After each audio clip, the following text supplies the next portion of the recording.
Hello bachcho, let's see this question. This question says some solutions the concentration of H3O plus remains constant even when a small amount of strong acid or strong base are added to them. These solutions are known as first ideal solution, second colloidal solution, third true solution, fourth buffer solution. Key concept for this question is अगर किसी solution में small amount में strong या base add किया जाता है तो strong acid या बेस क्या होता है, एक स्ट्रॉन्ग इलेक्ट्रोलाइट होता है और इलेक्ट्रोलाइट का वाटर में सॉल्यूशन में डिसोसिएशन हो जाता है। क्या हो जाता है, वो डिसोसिएट हो जाता है। स्ट्रॉन्ग एसिड और base dissociates disso dissociates in solution. अगर वो सॉल्यूशन में डिसोसिएट हो जाता है तो क्या क्या इफेक्ट इसके हो सकते हैं और ये किस तरह के सॉल्यूशन की तरह बिहेव करना चाहिए। फर्स्ट दिया है आइडियल सॉल्यूशन। अब आइडियल सॉल्यूशन तो ऐसे सॉल्यूशंस होते हैं जिसमें किसी सॉलिड को अगर मिलाया जाए तो उसके मॉलिक्यूल्स का ना तो एसोसिएशन होता है ना ही डिसोसिएशन होता है। बट यहाँ तो स्ट्रॉन्ग एसिड या बेस हम ले रहे हैं, ये स्ट्रॉन्ग इलेक्ट्रोलाइट है और ये डिसोसिएट हो जाते हैं। इट मीन्स ये आइडियल सॉल्यूशन तो नहीं होते। सेकेंड है कॉलॉइड सॉल्यूशन। कॉलॉइडल सॉल्यूशंस ऐसे सॉल्यूशंस होते हैं जिनमें पार्टिकल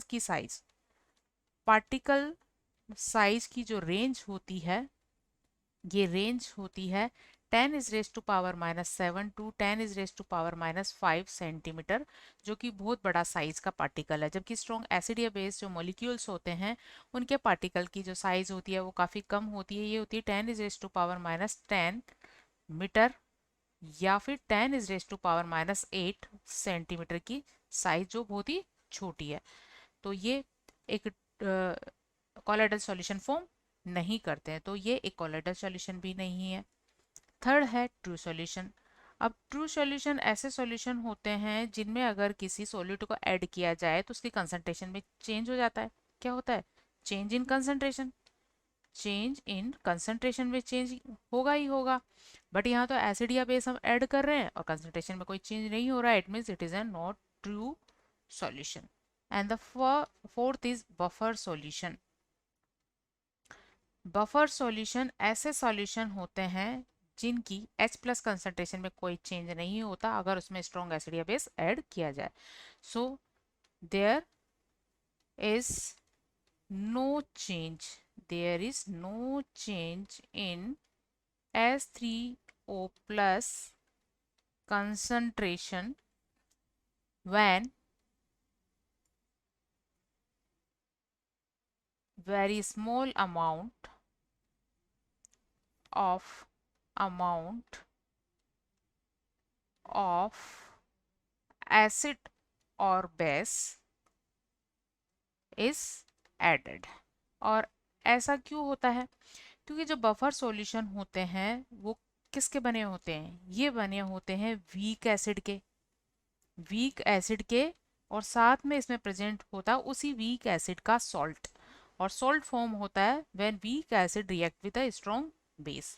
तो यहाँ सोल्ट होता है, सॉल्ट ऑफ स्ट्रॉन्ग बेस, या फिर इसका वाइस वर्सा हो जाएगा।